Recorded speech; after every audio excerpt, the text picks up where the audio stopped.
Solo eres digna de esas cosas. Se burló mi nuera cuando solo heredé una moneda de 1 peso de mi difunto esposo. Pero 24 horas después, el abogado me llevó a una propiedad secreta, y cuando la verdad salió a la luz, toda mi familia quedó paralizada. Me alegra que estés aquí. Quédate hasta el final y dime desde qué ciudad ves mi historia. Quiero saber hasta dónde ha llegado. Entré a la oficina de abogados Molina y Asociados en Mérida, con la mano apretando el pequeño bolso de tela desgastado en las orillas, el corazón pesado como si cargara una roca entera. Hoy era el día de la lectura del testamento de Juan, mi esposo, quien había fallecido hacía 3 meses tras un infarto repentino. La pequeña sala con paredes pintadas de blanco y la mesa de madera vieja, en pleno centro de la ciudad, no me era desconocida. Juan me había llevado aquí un par de veces para firmar papeles, pero hoy todo era distinto. Ya no estaba su risa, ni el apretón firme de su mano al cruzar juntos esa puerta. Diego, mi hijo mayor, ya estaba sentado allí, junto a Camila, su esposa. Camila, con su cabello negro brillante y una sonrisa siempre afilada, revisaba su teléfono sin levantar la vista cuando entré. Adriana, mi hija de en medio, estaba sentada enfrente, con las manos entrelazadas y la mirada esquiva. Luis, el menor, se mostraba inquieto, girando una y otra vez el anillo en su dedo. Los 3 intentaban aparentar calma, pero yo lo sabía, lo veía. La tensión estaba escrita en sus rostros. Soy madre. ¿Cómo no iba a notarlo? Me senté en silencio en una silla de madera junto a Esteban, el abogado de Juan desde hace años. El aire estaba denso, como si todo el mundo contuviera la respiración esperando algo. Esteban, con el cabello completamente blanco y unas gafas gruesas, carraspeó y abrió la carpeta frente a él. Su voz grave y pausada empezó a leer el testamento. Me quedé escuchando cada palabra, como si buscara entre esas líneas secas la sombra de Juan. La casa en Mérida, donde criamos a nuestros hijos, era para Diego. Los ahorros del banco se repartían en partes iguales entre Adriana y Luis. Las acciones en la constructora que Juan levantó con toda su vida se dividían entre los 3. Todo claro, ordenado, como siempre fue Juan. No me sorprendía. Él era cuidadoso y no dejaría que a sus hijos les faltara algo. Y llegó mi parte. Esteban levantó la vista, mirándome por encima de sus gafas. Y a la señora María, dijo, con un ligero titubeo, el señor Juan le deja una sola moneda de plata. La sala entera quedó en silencio. Sentí las miradas de mis hijos y de Camila sobre mí, pero no las devolví. Solo miré a Esteban intentando entender sus palabras. ¿Una moneda de plata? ¿Solo una moneda? Antes de que pudiera hablar, una risa cortante llenó la sala. Camila. ¿Una moneda?, dijo con la voz aguda, cargada de burla. ¿Para qué? ¿Para comprar un dulce? Claro, si eso es lo único que usted merece. Su risa fue como un cuchillo partiendo el aire. Adriana soltó una risita, aunque vi que intentaba contenerla. Luis se rió más fuerte, como para tapar su incomodidad. Solo Diego agachó la cabeza, apretando las manos sobre la mesa, sin decir nada. Me quedé en silencio, manteniendo el rostro firme, pero sentía un calor intenso subir por dentro, como si la sangre me hirviera. Esteban deslizó un pequeño sobre por la mesa. Dentro estaba la moneda de plata. La tomé, con las manos temblorosas. El sobre era tan liviano que casi no sentí su peso. Lo abrí y vi la moneda sola, brillando bajo la luz fría del fluorescente. Era antigua, con los bordes gastados, pero aún mostraba claramente un águila grabada en su superficie. No entendía. Juan, ¿qué quisiste decirme con esto? Camila volvió a hablar, con la voz todavía tan afilada como un cuchillo. «Cuidado, no se le vaya a caer, mamá», dijo enfatizando la palabra «mamá» con un toque de burla que no pude pasar por alto. «Eso vale más de lo que cree». Esta vez, tanto Adriana como Luis se rieron más fuerte.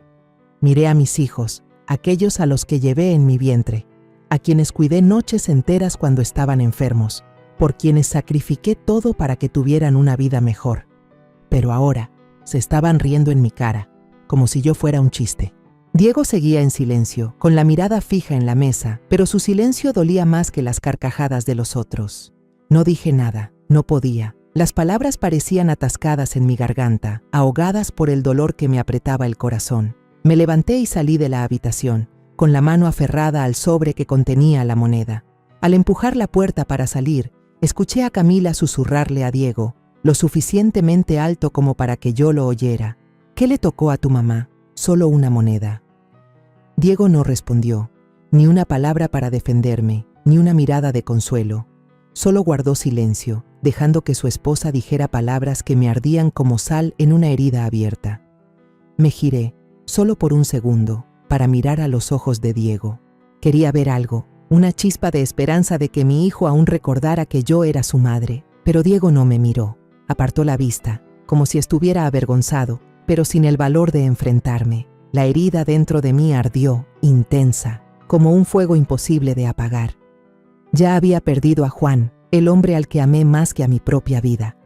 Y ahora sentía que también estaba perdiendo a mis hijos, aquellos que pensé que serían mi último apoyo. Al salir, el sol abrasador de Mérida me dio de lleno en la cara, pero no sentí calor alguno. La gente a mi alrededor parecía mirarme, con ojos curiosos, compasivos o simplemente indiferentes. No me importó. Caminé directo hacia mi viejo coche, abrí la puerta y me senté al volante. La moneda de plata estaba en la bolsa de tela, tintineando cuando la puse en el asiento de al lado. No me dolía por la moneda. 1 peso, 10 pesos o una fortuna entera no significaban nada. Lo que me dolía hasta dejarme sin aire, eran las risas de mis hijos, la burla de Camila, el silencio de Diego. Los hijos que di a luz y la nuera a la que llegué a querer como a una hija, ahora se burlaban de mí, como si ya no tuviera valor alguno para ellos. Apreté el volante con fuerza, tratando de contener las lágrimas que amenazaban con salir. No iba a llorar, no en ese momento. No quería que me vieran débil, pero por dentro me sentía como un jarrón roto, con pedazos filosos clavándose en mi corazón. Juan, ¿qué me dejaste con esto? Una moneda y una familia que me da la espalda. Cerré los ojos, respiré hondo, intentando encontrar la poca fuerza que me quedaba. A la mañana siguiente, estaba de pie en el porche, con la regadera pequeña en la mano, cuidando lentamente las macetas de cactus y bugambilias que Juan y yo habíamos plantado durante tantos años. El sol suave de la mañana en Mérida cubría con calidez el porche, pero mi corazón seguía pesado después de la lectura del testamento de ayer. La risa burlona de Camila, la mirada esquiva de Diego y las risitas de Adriana y Luis seguían resonando en mi cabeza como una herida que no sana. Traté de concentrarme en cada gota de agua que caía al suelo, esperando que esa tarea sencilla me ayudara a olvidar, aunque fuera un poco, el dolor. Pero entonces, el teléfono fijo en la sala sonó, rompiendo el silencio. Puse la regadera en el suelo, me limpié las manos en el delantal y entré a la casa. El teléfono sonaba sin parar, como si me apurara a contestar. Levanté el auricular, con la voz un poco ronca por casi no haber dormido en toda la noche. «Hola, habla María», dije, intentando mantener la calma. Del otro lado de la línea estaba Esteban Molina, el abogado de Juan. Su tono era serio, muy distinto a la calma habitual. «María, necesito verla de inmediato. La moneda de plata que él le dejó no es tan común como usted piensa». Sus palabras fueron como una ráfaga de aire frío que me dejó inmóvil. Mi instinto me decía que algo no estaba bien, pero no pregunté más. «De acuerdo, iré enseguida», respondí, y colgué, con una sensación de inquietud difícil de describir. Me cambié rápido, poniéndome un vestido sencillo, tomé la bolsa de tela donde guardaba la moneda de plata, esa misma de la que ayer se burlaron, y salí hacia el coche. Camino a la oficina de Esteban, no dejaba de pensar en Juan. Él siempre fue reservado, guardando secretos que a veces nunca llegaba a comprender. ¿Pero una moneda? ¿Qué podía significar? Apreté fuerte el volante, tratando de borrar de mi mente la imagen de Camila riéndose, sin dejar que el dolor de ayer me hundiera más. La oficina de Esteban estaba en el centro de Mérida. Un cuartito con paredes llenas de fotos de construcciones antiguas, proyectos en los que Juan había trabajado. En medio, un escritorio de madera antigua cubierto de pilas de carpetas, como si toda la vida de alguien estuviera resumida en esos papeles. Esteban estaba sentado allí, con las gafas resbalándole por la nariz y una mirada grave. «María, siéntese», dijo, señalando la silla frente a él. Le pasé la moneda de plata y la puse sobre la mesa. Él la tomó, la giró bajo la luz que entraba por la ventana. El grabado de un águila brilló y noté unos números diminutos grabados en el borde, casi imposibles de ver si no se miraba bien. «Esto no es solo una moneda», dijo Esteban con voz profunda. «Es una llave». Lo miré, sintiendo que la cabeza me daba vueltas. «¿Una llave? ¿A qué se refiere?», pregunté con la voz temblorosa. Esteban no respondió enseguida. En cambio se levantó, tomó las llaves del coche y dijo: «Venga conmigo, hay algo que necesita ver con sus propios ojos». Quise preguntar más, pero su mirada me hizo callar. Me puse de pie y lo seguí hasta una camioneta vieja estacionada afuera. Salimos de Mérida rumbo al sur, por caminos serpenteantes hacia el campo. El paisaje cambió, de casas pegadas unas a otras a campos abiertos, luego a una densa vegetación y, a lo lejos, la imponente sierra de Puc.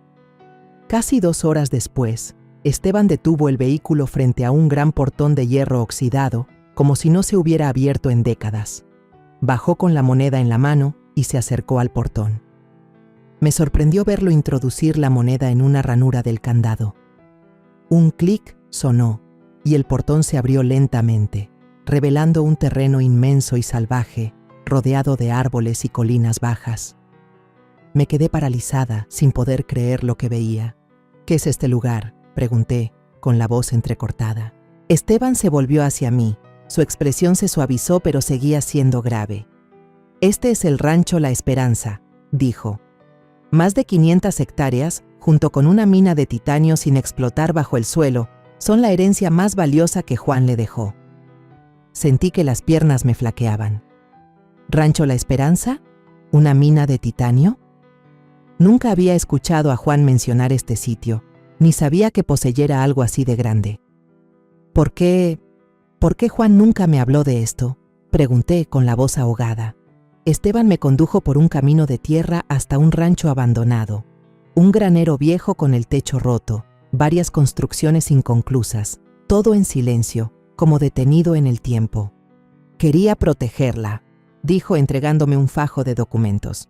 «Aquí está el título de propiedad, pero lo más importante es que establece que la explotación de la mina solo puede hacerse si usted lo decide. Las ganancias irán al fondo familiar, administrado por usted». Pasé las páginas, con las manos temblando. Las letras bailaban ante mis ojos, pero tenía muy claro algo. Esto no era solo tierra, no era solo una mina. Era una responsabilidad enorme, un legado que Juan había mantenido en secreto, quizá porque sabía que traería peligro. Esteban me miró, bajando la voz. «Esta es la manera en que él protegió sus finanzas para usted, María. Pero también es una trampa. Si alguien llega a saber de este terreno, nunca la dejarán en paz». Sus palabras fueron como una puñalada que me heló la espalda. Pensé en Camila, en su mirada fría, en cómo se burló de mí ayer. ¿Será que ella sabe algo? ¿Y Diego? Mi hijo. ¿Se pondrá de mi lado si conoce la verdad? Caminamos por el terreno, entre matorrales crecidos y muros de piedra derrumbados. Miré a lo lejos, hacia la sierra de Puc, cubierta de neblina, y sentí una emoción que me cortaba la respiración. Esto no era solo tierra, era una parte de Juan, un secreto que me había dejado. Pero ¿por qué no me dijo nada? ¿Por qué dejarme entrar sola en esto? Me giré hacia Esteban, intentando mantener la calma en la voz. ¿Cómo podemos mantener este secreto? No sé ni por dónde empezar. Él puso una mano sobre mi hombro, con la mirada firme. Tenemos que mantenerlo oculto, María.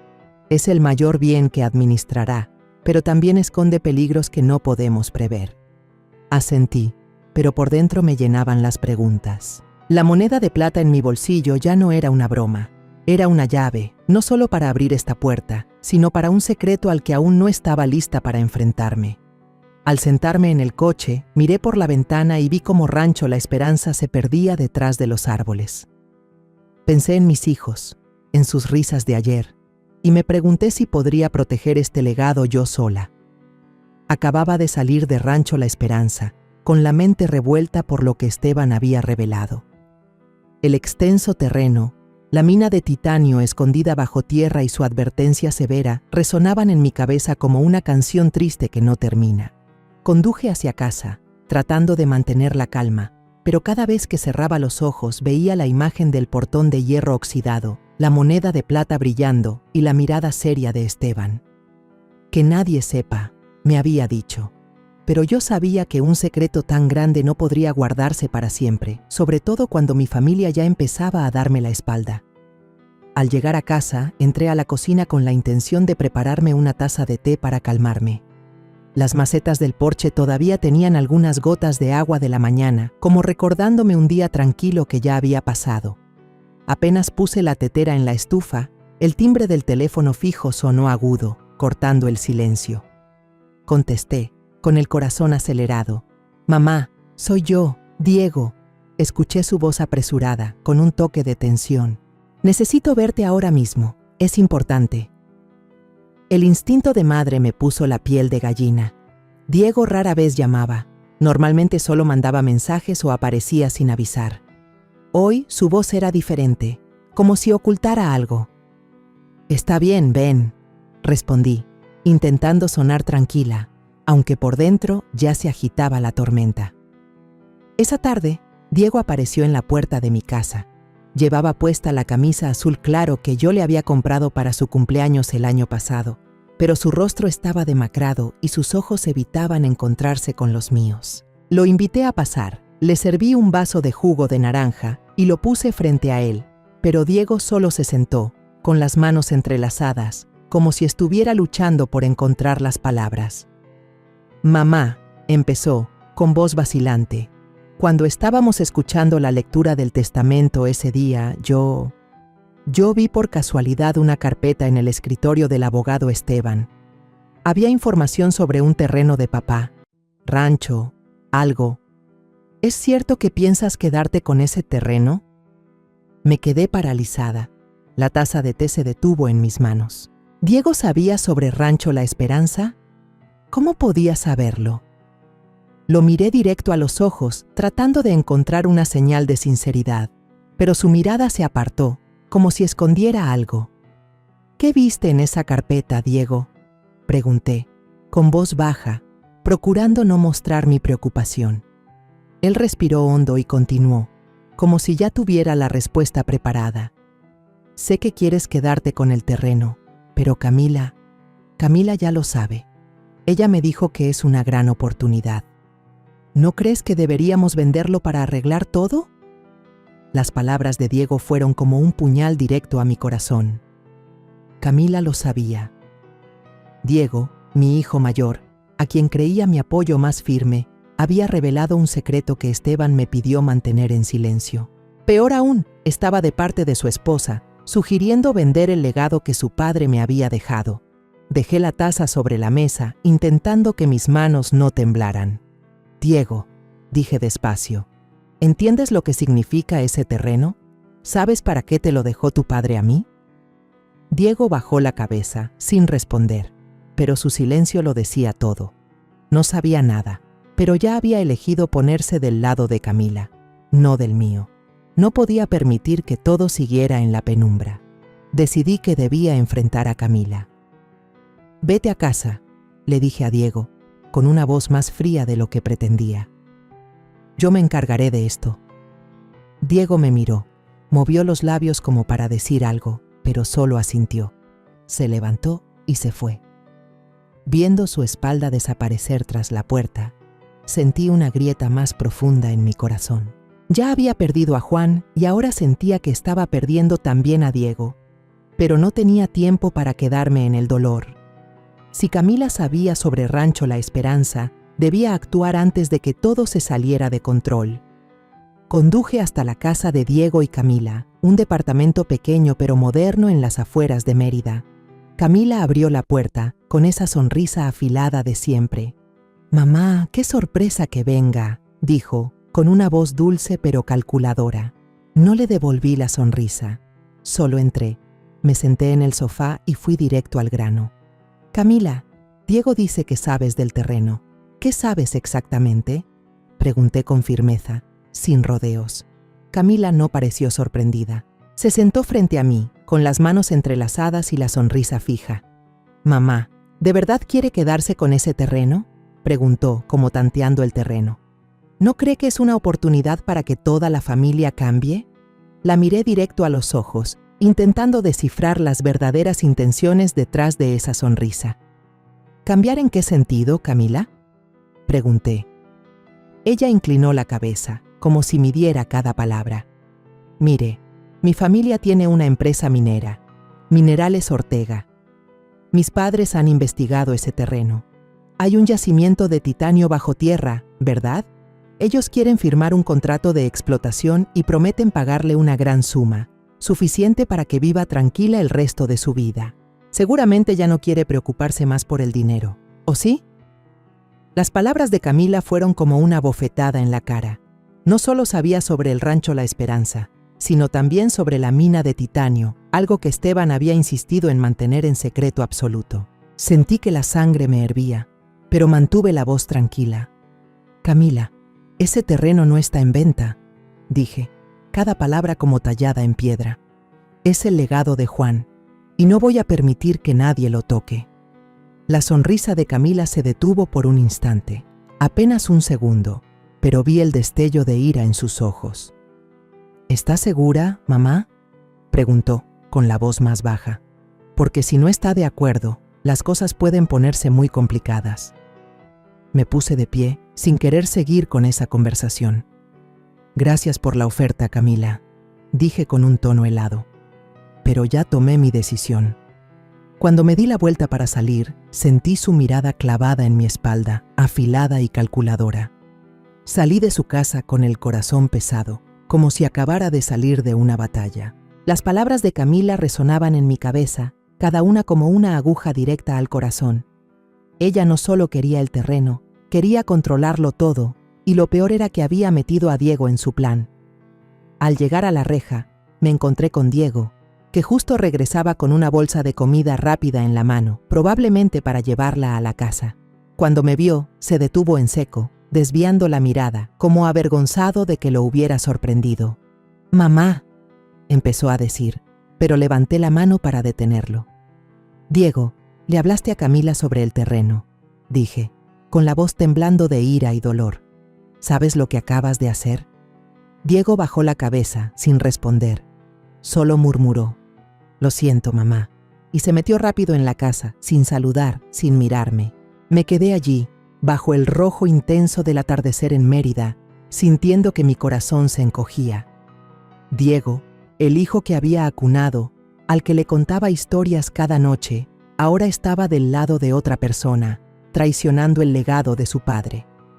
Pensé en Adriana y Luis, preguntándome si ellos también me darían la espalda como Diego. Subí al auto, agarré el volante con fuerza, intentando contener las lágrimas que querían salir. A la mañana siguiente, desperté con una pesada sensación en el pecho, como si el mundo entero estuviera en mi contra. Después de la conversación con Camila y la mirada esquiva de Diego, supe que no podía dejar que las cosas siguieran así. Tenía que hablar con Adriana y Luis, mis otros 2 hijos. Tenía la esperanza, aunque fuera mínima, de que me entendieran, que se pusieran de mi lado, que recordaran que soy su madre, la que sacrificó toda su vida para criarlos y protegerlos. Tomé el teléfono y llamé primero a Adriana, la voz temblorosa mientras le dejaba un mensaje. «Hija, quiero verte a ti y a Luis. Es algo importante. Esta tarde, en casa de mamá, ¿puede ser?». No estaba segura de que vinieran, pero tenía que intentarlo. Esa tarde, Adriana y Luis aparecieron en la puerta de mi casa. Adriana, con su cabello rizado recogido y una mirada penetrante, entró primero, seguida de Luis, que caminaba encorvado, como cargando un peso invisible. Los invité a la sala, donde aún colgaban las fotos familiares en la pared. Momentos felices cuando Juan vivía, cuando todos estábamos juntos. Serví agua, puse unas galletas en la mesa, intentando crear un ambiente más ligero, pero la tensión en la habitación era como una cuerda a punto de romperse. «Quiero hablar sobre el terreno», empecé, hablando despacio para no perder la calma. «Sé que han escuchado algo de Camila. Quiero que entiendan todo antes de que las cosas se salgan de control. Adriana me interrumpió de inmediato, con una voz firme, sin la menor duda. Mamá, yo solo quiero lo mejor para la familia, dijo, mirándome directamente a los ojos, pero no con respeto, sino con desafío. Ese terreno, el rancho La Esperanza, ¿verdad? Podría ayudarnos mucho. No puedes seguir viviendo en el pasado, aferrada a lo que papá dejó. Sus palabras fueron como una bofetada. Miré a Luis, esperando que dijera algo distinto, pero solo asintió, con la mirada clavada en el suelo, como si estuviera de acuerdo con su hermana sin necesidad de abrir la boca. Respiré hondo, intentando que mi voz no temblara. Adriana, Luis, dije, ese terreno no es solo tierra, es el legado de su padre, lo que él dejó para mí, para esta familia. No lo guardo por avaricia, lo guardo porque es el deseo de su padre. Pero Adriana no me dejó terminar. Se levantó de golpe, arrojó un fajo de papeles sobre la mesa y habló con una mezcla de llanto y rabia. «Mamá, hablas de legado, pero ¿sabes en qué deudas estoy metida?». Señaló los papeles, facturas de la tienda de ropa que había abierto hacía 2 años. «Mi tienda está a punto de quebrar. Si vendes ese terreno, podré pagar mis deudas y dejar de vivir con miedo». Adriana rompió a llorar, pero en sus ojos no había solo lágrimas, sino también reproche. Me giré hacia Luis, esperando que intentara calmar la situación, pero él levantó la vista, con una voz baja pero cortante. «Mamá, yo también necesito dinero», dijo, sin mirarme a los ojos. Yo debo dinero por apuestas de fútbol. Los acreedores me están amenazando. Solo tienes que vender una parte del terreno, mamá, solo una parte, y tendremos suficiente para vivir tranquilos». Me quedé helada, sin poder creer lo que escuchaba. Luis, el hijo menor que siempre creí el más inocente, ahora estaba frente a mí, admitiendo que se había hundido en el juego y que quería que vendiera el legado de su padre para pagar sus deudas. En ese momento sentí que el corazón se me rompía en 1000 pedazos. Miré a Adriana, luego a Luis, los hijos que llevé en mi vientre, que arrullé, que cuidé en las noches de fiebre. Ahora estaban frente a mí, no para protegerme, sino para forzarme a renunciar a lo más valioso que Juan me había dejado. «Hijos», dije con la voz quebrada, «¿saben lo que estoy tratando de proteger? ¿Saben que ese terreno no es solo dinero, sino el trabajo y el amor de su padre?». Pero Adriana solo negó con la cabeza, y Luis bajó la vista sin responder. Me di cuenta de que, para ellos, yo no era más que una madre vieja y terca que no entendía que el mundo había cambiado. Me quedé sentada en silencio, sintiendo que el mundo entero me daba la espalda. Adriana y Luis se fueron, dejándome con ese montón de facturas y palabras afiladas. No lloré, pero el dolor dentro de mí era como una tormenta que arrasaba con toda esperanza de que mi familia se mantuviera unida. No solo estaba luchando contra Camila, sino también contra mis propios hijos. Ellos habían elegido el dinero, lo fácil, en vez de estar al lado de su madre. Unas horas después, mientras estaba sola en la sala tratando de ordenar mis pensamientos, apareció Diego. Entró sin tocar la puerta, con un sobre grande en la mano. «Mamá», dijo con voz fría, «esta es mi última palabra». Puso el sobre la mesa, evitando mirarme a los ojos. «Camila y su familia ya tienen todo listo. Se encargarán de todos los trámites. Solo tienes que firmar aquí». Abrí el sobre con las manos temblorosas. Dentro había un contrato de venta del terreno, ya firmado por Camila, junto con la promesa de darme una gran suma de dinero, suficiente para, como ella decía, vivir tranquila hasta el final de tus días. Pero no me importaba el dinero. Miré a Diego, buscando alguna señal del hijo que alguna vez conocí, pero en su mirada solo había determinación, como si ya hubiera elegido de qué lado estaba. «Diego», dije, con la voz temblando de rabia y dolor, ¿sabes lo que estás haciendo? Estás obligando a tu madre a vender lo que tu padre dejó, lo que él confiaba en que yo conservara. Diego bajó la cabeza, pero luego dijo con voz firme, «Mamá, si no firmas, habrá problemas legales. Camila dice que su familia podría demandarte por retener ilegalmente el terreno». ¿Quieres que toda la familia se vea envuelta en un lío? Me quedé helada. Diego, mi hijo mayor, me estaba amenazando, poniéndose del lado de su esposa para obligarme a renunciar a la herencia de su padre. Quise gritar, preguntarle por qué me traicionaba, pero las palabras se me atoraron en la garganta. Solo negué con la cabeza y empujé el sobre hacia él. No voy a firmar, dije, con voz baja pero firme. Diego me miró con una mezcla de ira y decepción en los ojos, y luego se fue sin decir una palabra más. Cuando la puerta se cerró, me dejé caer en la silla, con el contrato apretado en la mano.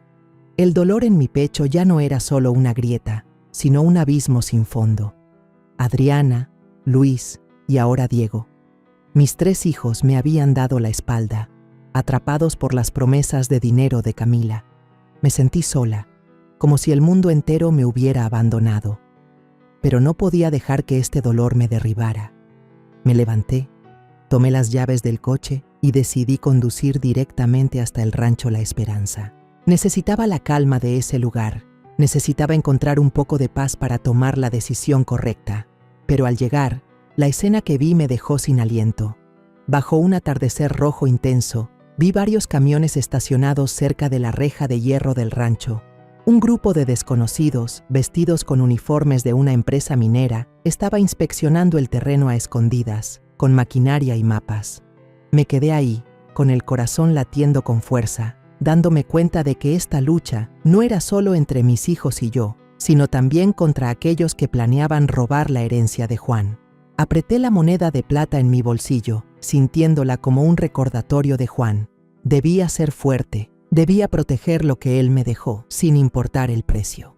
A la mañana siguiente, desperté con esa sensación de inquietud todavía pegada a mí. La imagen de los camiones y los desconocidos merodeando el rancho la noche anterior me perseguía como una advertencia de que todo se estaba saliendo de control. Preparé una taza de café, intentando respirar hondo para calmarme, pero mis manos seguían temblando al sostener la taza. El teléfono fijo sonó, interrumpiendo mis pensamientos. Contesté, y la voz de Esteban sonó urgente y preocupada. María, la familia Ortega está presionando a las autoridades. Harán lo que sea para quedarse con el terreno. Tiene que tener cuidado. Sus palabras cayeron sobre mí como un balde de agua fría. No alcancé a preguntar más cuando él continuó. Reúnase conmigo en la cafetería La Esquina, en la esquina de la calle 47. Tengo algo que decirle. Me vestí a toda prisa.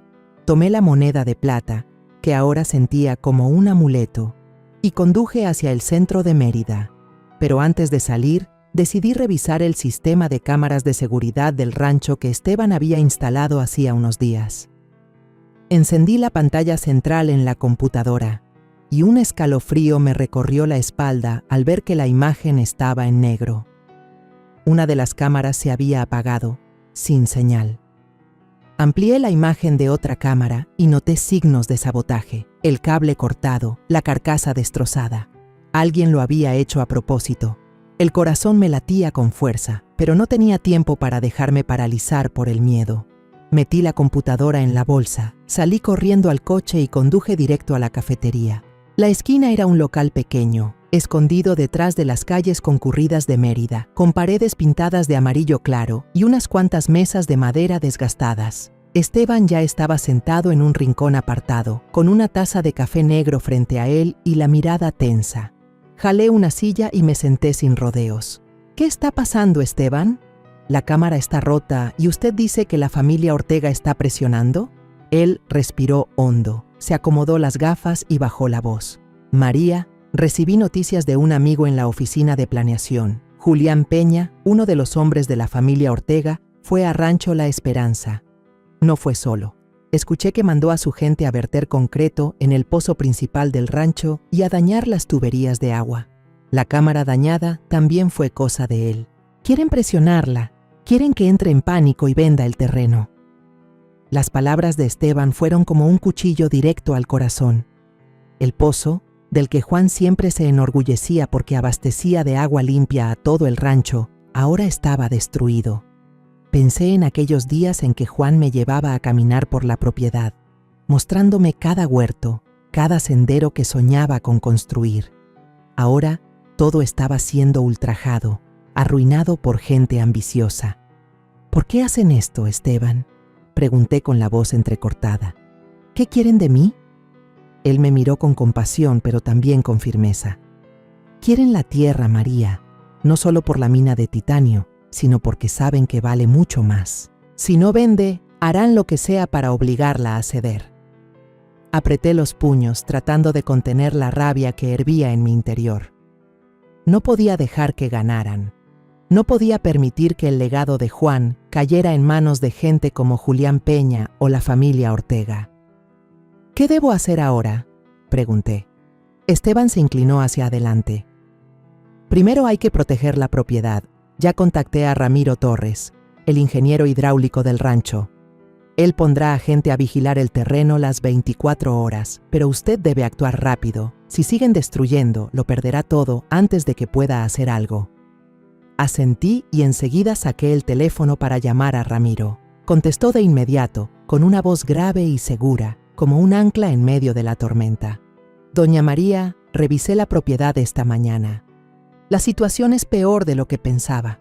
No solo el pozo, también el sistema de riego está muy dañado. Voy a mandar gente a repararlo, pero necesita venir para evaluar en persona. Le agradecí, prometiendo ir de inmediato, aunque por dentro sentía que me estaban acorralando. Miré a Esteban, buscando algo de consuelo en su mirada, pero lo único que vi fue seriedad. María, dijo, tiene que ser fuerte. Juan la eligió para cuidar este legado, y yo sé que usted puede hacerlo. Al llegar a casa, ni siquiera tuve tiempo de sentarme cuando el teléfono vibró. Era un mensaje de Ramiro, con un video adjunto. Lo abrí y sentí que el corazón se me detenía. En el video aparecía una camioneta gris llegando cerca de la entrada de Rancho La Esperanza la noche anterior. Un grupo de hombres bajaba con linternas y equipo de medición. Entre ellos reconocí a Julián Peña, alto y delgado, con su gorra habitual. Pero lo que más me dejó helada fue ver a la persona que lo acompañaba, un funcionario local al que había visto en una reunión comunitaria. Vestía una camisa blanca, llevaba una carpeta en la mano y daba indicaciones al resto como si estuviera al mando. Estaban inspeccionando el terreno a escondidas, claramente planeando la explotación sin mi permiso. Me dejé caer en la silla, con las manos temblando mientras rebobinaba el video. No solo la familia Ortega, sino también las autoridades locales estaban encubriéndolos. Sentí que me traicionaban de nuevo, no solo mis hijos, sino todo un sistema en el que alguna vez confié. El dolor de días atrás, la risa burlona de Camila, la mirada esquiva de Diego, el reproche de Adriana y Luis, ahora se mezclaba con la rabia. No solo estaba luchando por conservar la tierra, sino también por defender el honor mío, de Juan y de nuestra familia. Decidí que no podía quedarme de brazos cruzados. Redacté una denuncia, detallando las acciones de sabotaje de Julián Peña y la implicación de los funcionarios locales. Volví a llamar a Esteban pidiéndole que me ayudara a presentar el documento en el juzgado de inmediato. Tenemos que hacer esto público, le dije con firmeza. Si creen que me voy a rendir, están equivocados. Esteban aceptó y acordamos vernos en el juzgado a la mañana siguiente. Pasé toda la noche preparando y ordenando cada documento relacionado con Rancho La Esperanza, desde el contrato de propiedad hasta las advertencias de Esteban. Sabía que sería una batalla difícil, pero no me quedaba otra opción. A la mañana siguiente llegué al juzgado con Esteban, abrazando el expediente como si fuera mi última esperanza. Pero cuando pedimos revisar la denuncia, la empleada me miró con extrañeza. «Señora María, no hay ningún registro a su nombre», dijo con voz monótona. Me quedé helada y miré a Esteban. «¿Cómo es posible? La presentamos ayer mismo». Esteban pidió que revisaran de nuevo, pero tras unos minutos rebuscando, la empleada solo negó con la cabeza. «No hay nada, señora.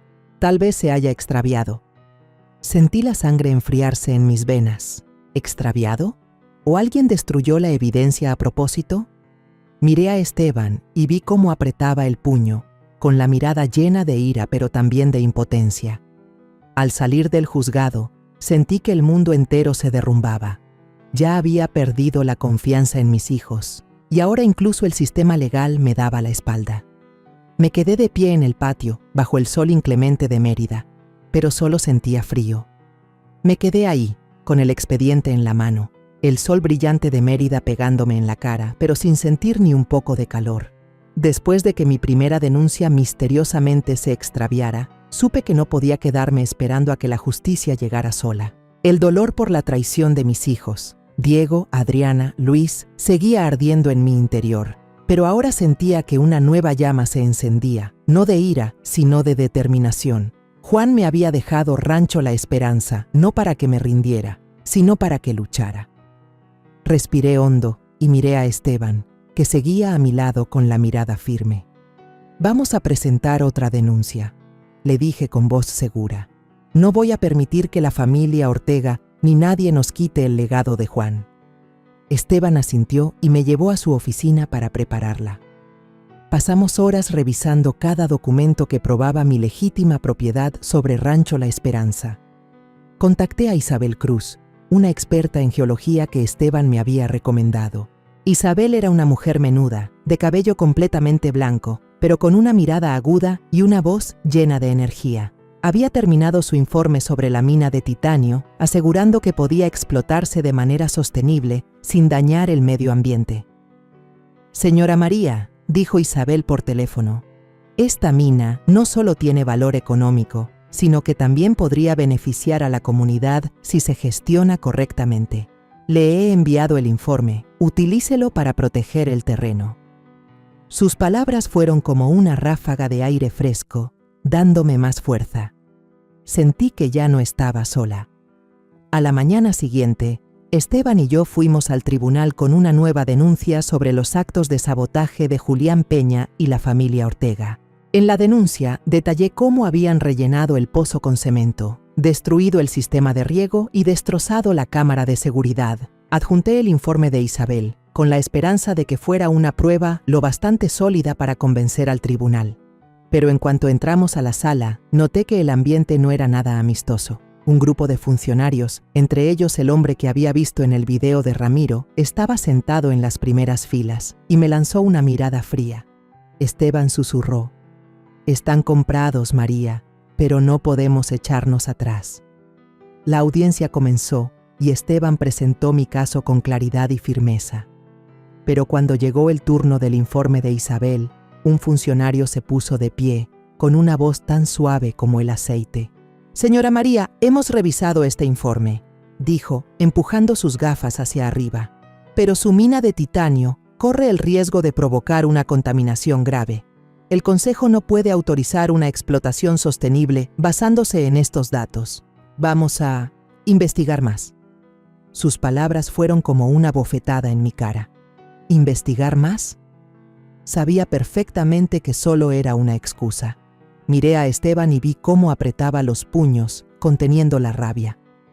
Yo quería levantarme de un salto, gritarles que sabía que habían aceptado sobornos de la familia Ortega, pero Esteban puso una mano sobre mi hombro y negó suavemente con la cabeza.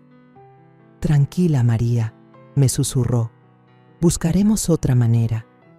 Salí del tribunal con el corazón tan pesado como una roca. Había hecho todo lo posible, había actuado de forma correcta, pero este sistema, estas personas, parecían haber sido compradas por el dinero. Pensé en mis hijos, en cómo me habían dado la espalda, y sentí que el corazón se me encogía. Pero al salir, bajo el sol abrasador, una mujer desconocida se acercó. Parecía tener unos 40 años, con el cabello negro recogido y una mirada firme, aunque con un toque de miedo. «¿Señora María?», preguntó en voz baja.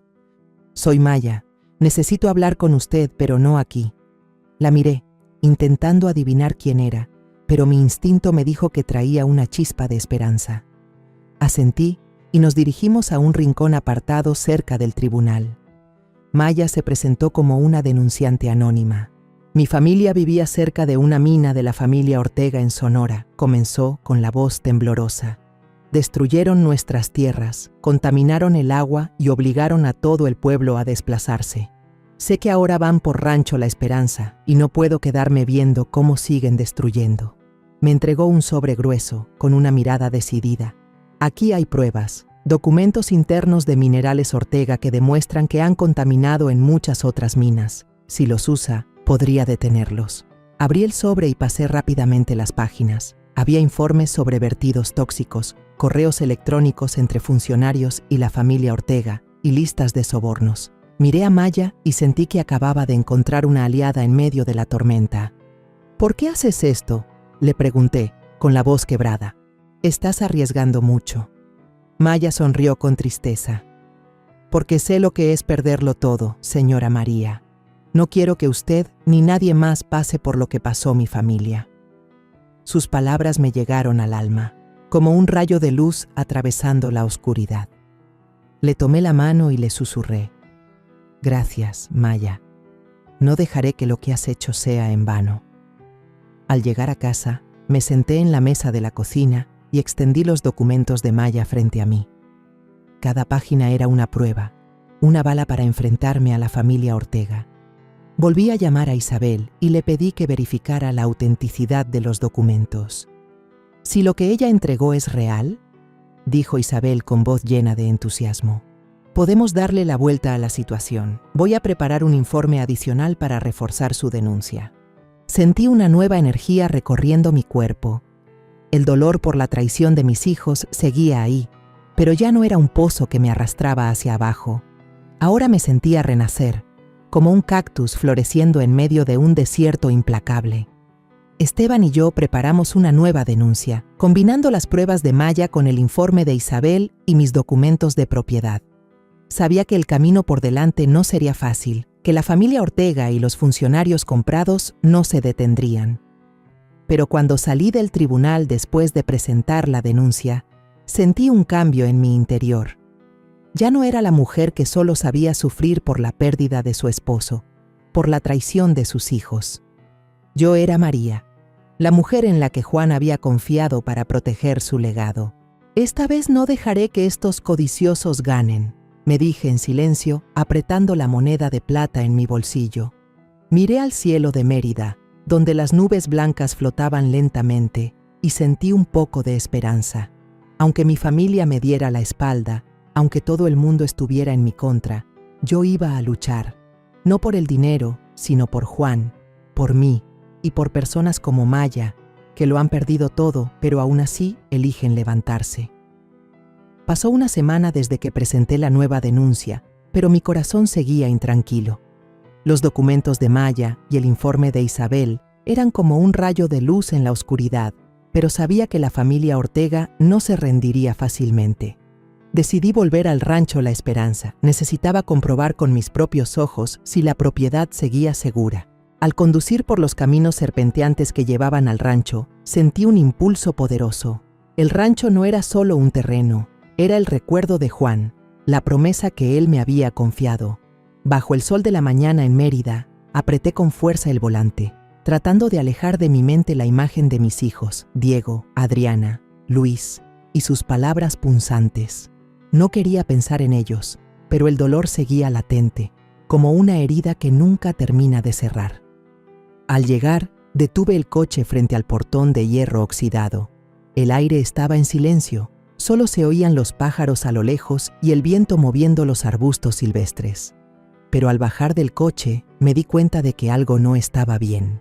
En la tierra blanda cerca del portón, vi huellas profundas de llantas, como si un camión grande hubiera pasado por ahí. Caminé a lo largo de la cerca y encontré más huellas de zapatos extraños, desordenadas sobre la tierra, como si alguien hubiera entrado a la propiedad sin pasar por mí. Mi corazón latía con fuerza. ¿Serían hombres de Julián Peña? ¿O la familia Ortega había vuelto? Saqué el teléfono y llamé de inmediato a Ramiro Torres, el ingeniero hidráulico del rancho. «Ramiro, ¿ha visto a alguien venir a la propiedad últimamente?», pregunté con voz apresurada. Él respondió con tono grave y preocupado. «Doña María, no he visto nada, pero enviaré a alguien a revisar de inmediato. Tenga cuidado ahí». Colgué, sintiendo cómo la inquietud crecía en oleadas. Decidí no esperar. Entré al viejo almacén, donde guardaba algunos documentos y pertenencias de Juan. Los estantes de madera, cubiertos de polvo, sostenían cajas de archivos antiguos, algunos aún con olor a tinta de años atrás. Comencé a revisar, página por página, carpeta por carpeta, con la esperanza de encontrar alguna pista que me ayudara a entender más sobre el rancho La Esperanza. Después de horas de búsqueda, mi mano tocó una pequeña caja de metal, cerrada con llave, escondida en el fondo de un estante. La abrí con la pequeña llave que Juan me había dado, diciéndome: «Guárdala bien, María, algún día la vas a necesitar». Dentro había un paquete de documentos antiguos, con el papel amarillento, y una carta escrita a mano. Abrí el paquete de documentos y el corazón me latía fuerte al leer la frase en la primera página. Contrato de inversión en mina de oro, Sudáfrica, 1998. Fui pasando las hojas, con los ojos muy abiertos por la sorpresa. Juan, mi esposo reservado, había invertido en una mina de oro en Sudáfrica, pero nunca me lo había dicho. El contrato especificaba que las ganancias de la mina serían transferidas al fondo familiar, bajo mi administración, pero no incluía detalles sobre la ubicación de la mina ni la empresa que la operaba. Leí y releí, tratando de entender por qué Juan me había ocultado algo tan importante. La carta que estaba al lado, escrita con su letra inconfundible, iba dirigida a un hombre llamado Musa, un viejo amigo de Juan. Musa, confío en que guardarás este secreto. La mina de oro es el futuro de mi familia, pero no quiero que caiga en manos de gente codiciosa. Esas palabras fueron como un cuchillo, dolorosas pero reveladoras. Juan ya conocía los peligros y me había elegido a mí para proteger este legado. Llamé enseguida a Esteban, con la voz temblorosa mientras le contaba mi hallazgo. «Esteban, Juan invirtió en una mina de oro en Sudáfrica. ¿Es por eso que la familia Ortega apunta al rancho La Esperanza?»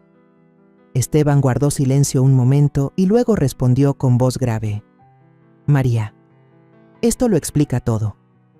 No solo quieren la mina de titanio. Si llegan a enterarse de la mina de oro, harán lo que sea para quedarse con las dos. El rancho es la clave, porque la empresa de Juan vincula a ambos activos». Se detuvo un instante y agregó: «Es posible que la familia Ortega la haya estado siguiendo desde hace tiempo. Quieren información sobre la mina de oro y no se detendrán». Sus palabras me dejaron helada. Pensé en mis hijos, en cómo Diego le contó el secreto a Camila, en el resentimiento de Adriana y Luis. ¿Sabrían ellos sobre la mina de oro? ¿O simplemente se habrían visto arrastrados por los planes de la familia Ortega? Decidí que tenía que conseguir más información. La carta de Juan mencionaba a Musa, que vivía en Johannesburgo, Sudáfrica. Revolví un poco más en la caja de metal y encontré una dirección antigua y un número de teléfono. «Esteban, necesito ver a Musa», le dije con voz firme. «Si él sabe sobre la mina de oro, puede ayudarme a entender por qué Juan me lo ocultó y por qué la familia Ortega está dispuesta a arriesgar tanto». Esteban aceptó, pero me advirtió: «Debe tener cuidado, María.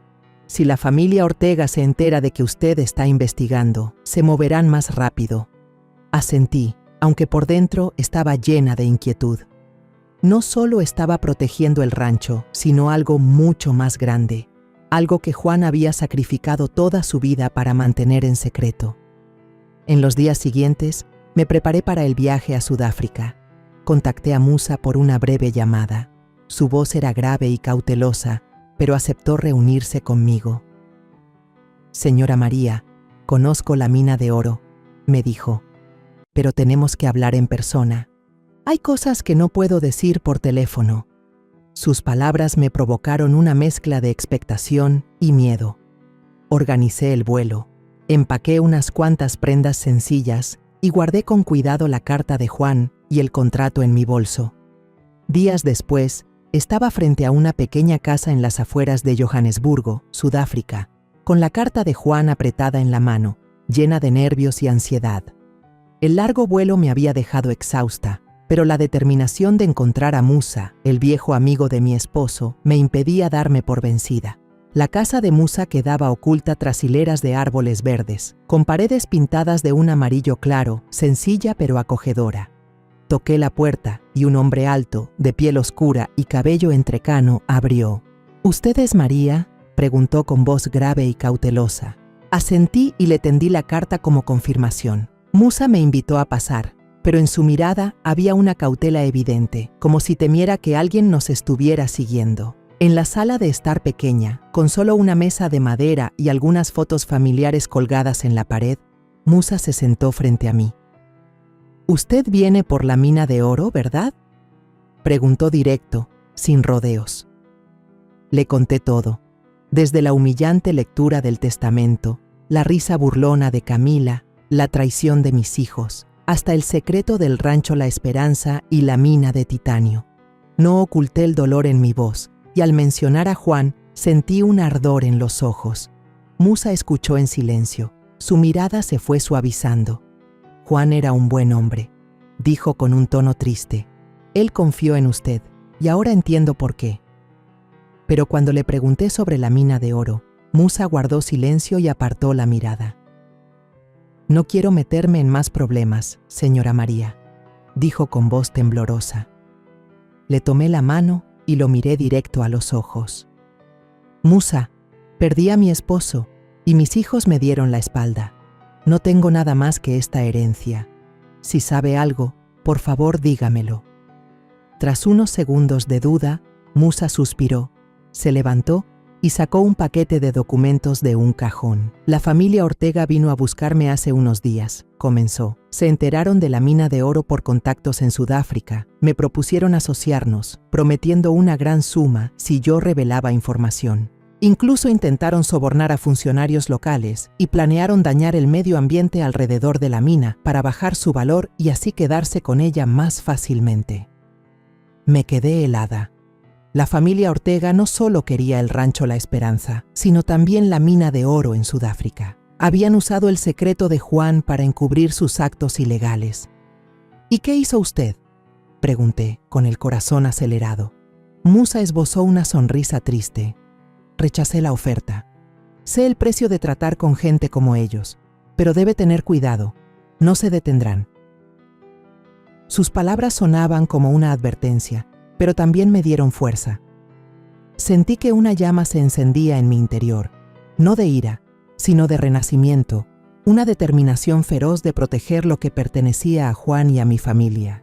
De regreso en México, llevé conmigo la información de Musa y contacté de inmediato a Maya. Ella me envió otro sobre con documentos, esta vez copias internas de la empresa Minerales Ortega. Pasé horas en la sala, extendiendo las páginas sobre la mesa, leyendo cada línea con atención. Había informes sobre vertidos tóxicos en una mina en Sonora que contaminaron el agua subterránea y dejaron a cientos de familias sin hogar. Había correos electrónicos entre directivos de Minerales Ortega discutiendo cómo sobornar a funcionarios para encubrir el desastre. Me temblaban las manos, no de miedo, sino al comprender la magnitud del crimen que la familia Ortega había cometido.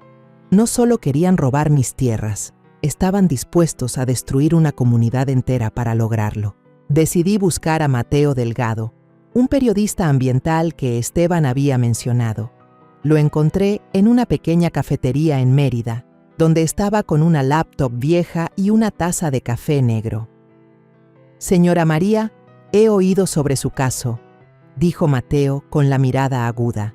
«Si lo que tiene es real, podemos desenmascarar a la familia Ortega». Le entregué el paquete de documentos de Maya y le conté la historia de la mina de oro y el sabotaje de Julián Peña. Mateo revisó cada página, sus ojos brillando. «Esto es oro», dijo entusiasmado. «Voy a verificar la autenticidad y publicarlo. Pero prepárese, la familia Ortega no se quedará de brazos cruzados». Mientras Mateo investigaba, regresé al rancho La Esperanza para inspeccionar. Al llegar, vi a un grupo de personas desconocidas merodeando cerca de la entrada, con equipo de medición, como si continuaran evaluando la mina de titanio. Llamé de inmediato a Ramiro y le pedí que reforzara la seguridad. «Señora María, ya contraté más guardias», me dijo. «Pero no les da miedo, tal vez creen que pronto se rendirá». Apreté el teléfono con fuerza, sintiéndome acorralada, pero no me rendí, no podía. Unos días después, Mateo me llamó. «Señora María, ya lo confirmé. Minerales Ortega fue demandada por contaminación en Sonora, pero pagaron para silenciarlo. Voy a publicar la nota esta misma semana». Sentí un rayo de esperanza, pero antes de alegrarme, El teléfono volvió a sonar. Una voz femenina, temblorosa, habló. «Señora María, soy Elena. Trabajé para Minerales Ortega. Sé muchas cosas sobre ellos, corrupción, sobornos, sabotajes, pero necesito que me ayude. Me están vigilando». Me quedé helada y pregunté enseguida, «Elena, ¿está a salvo? ¿Qué necesita?». Ella susurró, «Protégeme y le daré todo lo que tengo». Le prometí que encontraría la manera, pero en el fondo sabía que el peligro estaba más cerca que nunca. Decidí no permitir que la familia Ortega quedara impune. Contacté a Esteban y le pedí que preparara los pasos legales para presentar las pruebas de Maya y Elena, no solo en México, sino también en Sudáfrica. Quería que el mundo entero conociera sus crímenes. Pero cuando llegué a la autoridad competente para entregar los documentos, Julián Peña apareció de repente y me bloqueó el paso. Vestía un traje negro y sonreía con malicia. «Señora María, debería detenerse», dijo con voz fría. «Si continúa, la demandaré por difamación. ¿Quiere perderlo todo?». Lo miré directo a los ojos. El corazón me latía fuerte, pero no temblé. «Julián, no le tengo miedo. Haré lo que sea para proteger lo que es mío». Al salir de allí, sentí un cambio profundo en mi interior. El dolor por la traición de mis hijos seguía presente, pero ya no era una carga. En su lugar, me sentía como una guerrera, renacida de las cenizas del sufrimiento. La moneda de plata en mi bolsillo me recordaba que yo era la elegida de Juan, y no iba a defraudarlo. Caminé con la cabeza en alto, lista para enfrentar cualquier desafío. Finalmente llegó el día que tanto había esperado. Estaba frente al tribunal en Mérida, con el expediente bien sujeto entre mis manos, el corazón tenso como una cuerda a punto de romperse. Durante meses me había preparado sin descanso para esta audiencia, la última oportunidad para proteger el rancho La Esperanza, preservar el legado de Juan y demostrar que no era la mujer débil que la familia Ortega y hasta mis propios hijos pensaban. La sala estaba llena, desde funcionarios locales hasta los abogados de los Ortega, y en primera fila vi a Camila, con la mirada fría, pero una sonrisa confiada. No la observé mucho, porque sabía que si dejaba que esa mirada me afectara, perdería la firmeza que había forjado en mis días más dolorosos. Esteban estaba a mi lado, puso su mano sobre mi hombro y susurró, «María, hoy es su día». «Tenemos todas las pruebas necesarias», asentí, aunque el corazón me golpeaba con fuerza. En el bolsillo de mi saco, la moneda de plata, la misma que antes fue motivo de burla, me recordaba que estaba luchando no solo por mí, sino por Juan, por todo lo que él sacrificó para construir. Entré a la sala, recorriendo con la mirada los rostros desconocidos, y por un instante me sentí como una guerrera entrando en su última batalla. El dolor por la traición de Diego, Adriana y Luis aún ardía, pero ya no me hundía. En cambio, sentía un renacer en el alma, una nueva fuerza para enfrentar cualquier prueba. La audiencia comenzó. Esteban presentó mi caso con claridad y precisión, mostrando uno por uno los documentos que habíamos reunido con tanto esfuerzo.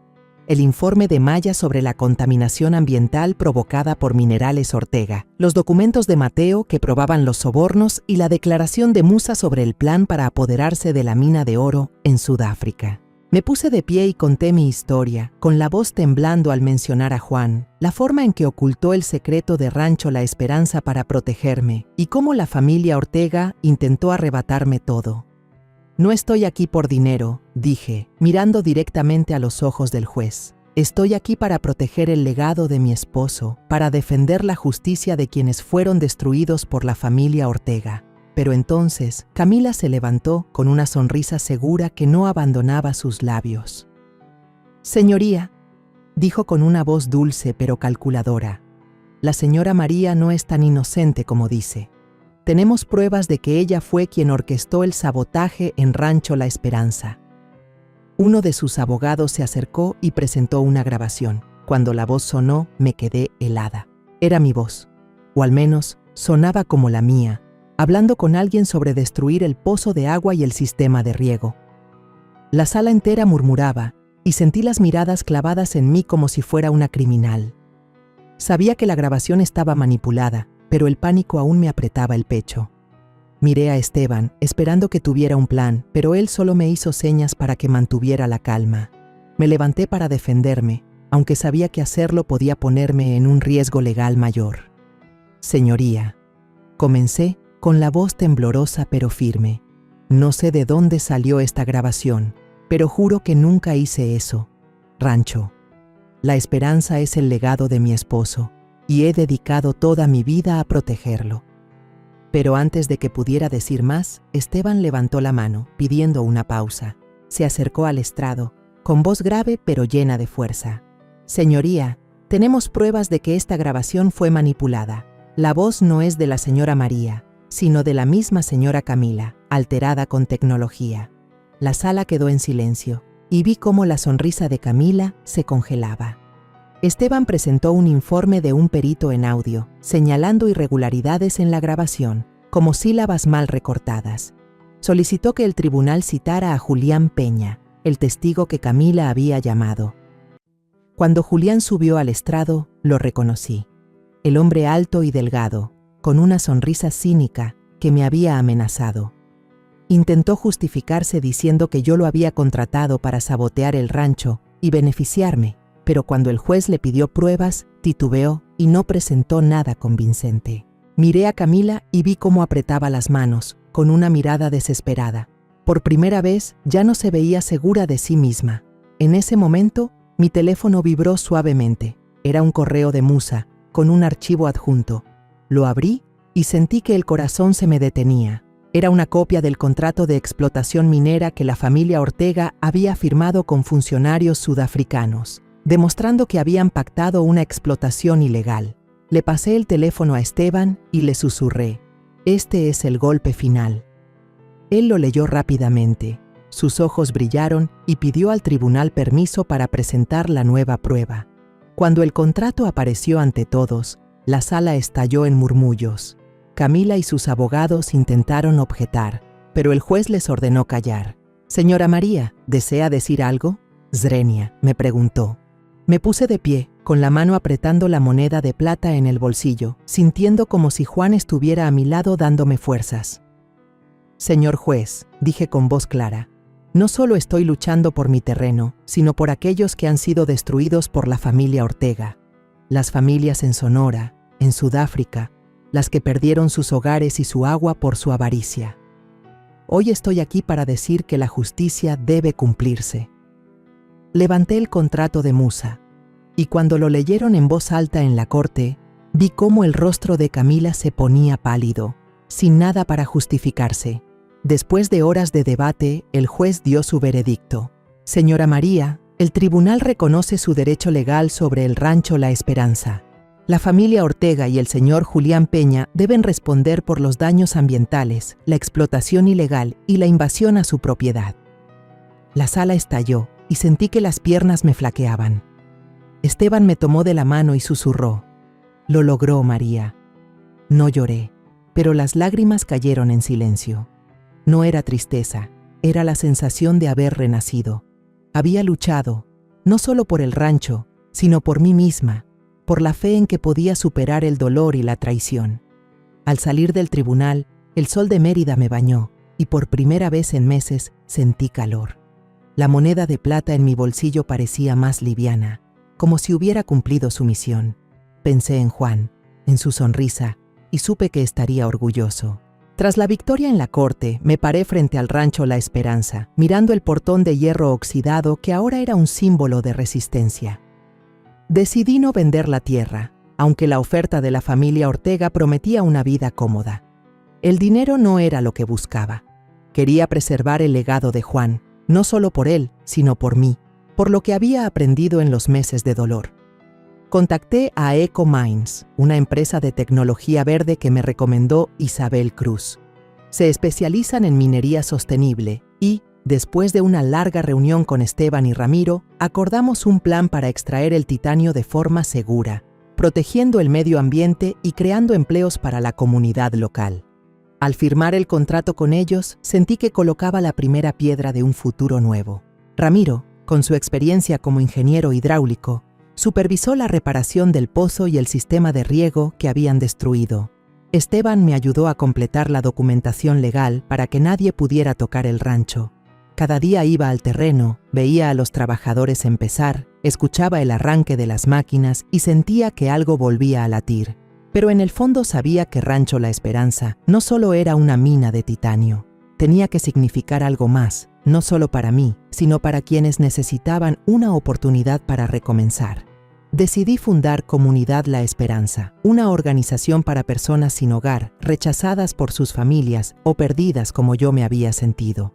Convertí parte del terreno en un centro de apoyo, con habitaciones, un almacén de alimentos y un área de capacitación laboral. Esteban me ayudó a conectar con organizaciones benéficas y Ramiro diseñó un sistema de agua potable para la comunidad. Cuando la noticia de Comunidad La Esperanza salió en la televisión local, me sorprendió ver llegar a decenas de personas, madres solteras, jóvenes sin rumbo, ancianos sin hogar. Vinieron no solo a recibir ayuda, sino a ofrecerse como voluntarios, a sumar esfuerzos para construir un lugar que pudieran llamar hogar. Una tarde, unos meses después de que la comunidad comenzara a funcionar, estaba revisando el almacén de alimentos cuando escuché que golpeaban la puerta. Abrí y me quedé helada.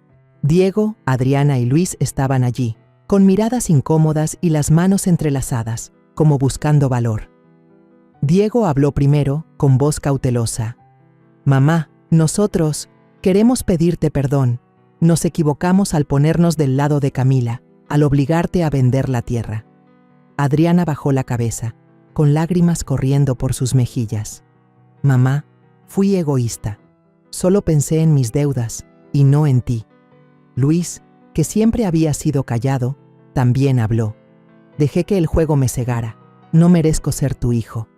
Los miré, sintiendo un dolor agudo en el pecho al recordar sus palabras hirientes, las miradas esquivas, pero no dije que los perdonaba, no porque no quisiera, sino porque sabía que las palabras no serían suficientes. «La puerta de la comunidad La Esperanza siempre está abierta», dije, con voz tranquila pero firme. «Si quieren enmendarse, trabajen, como todos los demás». Los contraté como empleados con un salario normal. Diego se encargó de la logística, Adriana del almacén de ropa y artículos de ayuda, y Luis apoyó al equipo de seguridad. Al principio trabajaban de mala gana, hablando poco conmigo. Veía a Diego revisando inventarios en silencio, a Adriana ordenando ropa sin mirarme, y a Luis patrullando con el ceño fruncido. No los obligué a hablar ni a disculparse más. Solo observaba en silencio, con la esperanza de que el tiempo sanara las grietas. Una noche, mientras revisaba las cuentas, escuché risas desde el área de alojamiento. Salí y vi a Adriana conversando con una madre joven, con el brazo sobre su hombro, consolándola mientras ella lloraba y le agradecía por un conjunto de ropa nueva. Cerca de allí, Diego llevaba agua a un grupo de voluntarios, con una mirada más suave de la que le había visto en meses. Luis ayudaba a un niño a cargar un saco de arroz a su cuarto, enseñándole cómo atar la cuerda para que no se rompiera. Me quedé ahí, observando en silencio, sintiendo un calor recorrerme por dentro. Sus miradas habían cambiado. Ya no había codicia ni resentimiento. En su lugar, vi sinceridad, empatía por los demás. En ese momento entendí que el legado de Juan no era solo la mina de titanio ni la de oro en Sudáfrica. Era un valor espiritual, la capacidad de cambiar la vida de quienes necesitan ayuda, incluso la de mis propios hijos. Ellos se habían perdido, como yo me perdí alguna vez en el dolor y la traición. Pero ahora, a través del trabajo en la comunidad La Esperanza, estaban encontrándose a sí mismos. Sentí un renacer en el alma, no solo por la victoria contra la familia Ortega, sino porque había creado un lugar para sanar, para otros y para mi propia familia. El día de la inauguración del edificio principal de la comunidad La Esperanza, me paré en el escenario con la moneda de plata en la mano, aquella que alguna vez fue motivo de burla y que ahora era la llave de todo un legado. Miré hacia la primera fila y vi a Diego, Adriana y Luis con la mirada brillante de orgullo. Aplaudían, no por dinero, sino por lo que habíamos construido juntos. «Gracias a todos», dije, con la voz entrecortada. La comunidad La Esperanza no es solo un lugar para vivir, Es un lugar para recuperar la esperanza y la compasión. Los aplausos resonaron y sentí mi corazón más liviano que nunca. Al bajar del escenario, Diego se acercó y me abrazó fuerte. «Mamá, lo siento», susurró. «Ahora entiendo lo que papá quería al dejarte esta moneda». Adriana y Luis también me abrazaron y por primera vez en muchos meses sentí que mi familia había vuelto. No dijimos mucho, pero nuestras miradas lo expresaron todo. Miré hacia el rancho La Esperanza, donde ahora no solo había una mina de titanio, sino una comunidad llena de vida. Me sentía orgullosa, no solo por haber protegido el legado de Juan, sino por haber creado uno nuevo. Un lugar donde la compasión puede sanar cualquier herida, incluso las más profundas en mi corazón. La historia que contamos es ficticia, pero está basada en algunos hechos reales. Los nombres y lugares han sido cambiados para proteger la identidad de quienes estuvieron involucrados. No contamos esto para juzgar, sino con la esperanza de que alguien escuche y se detenga a pensar. ¿Cuántas madres están sufriendo en silencio dentro de su propia casa? Siento verdadera curiosidad. Si fueras tú en mi lugar, ¿qué harías? ¿Elegirías callar para mantener la paz o te atreverías a enfrentarlo todo para recuperar tu voz? Quiero saber lo que piensas, porque cada historia es una vela que puede iluminar el camino de alguien más. Dios siempre bendice, y yo creo firmemente que el valor nos lleva a días mejores. Mientras tanto, en la pantalla final te dejo 2 de las historias más queridas del canal. Te aseguro que te sorprenderán. Gracias por haberte quedado hasta aquí.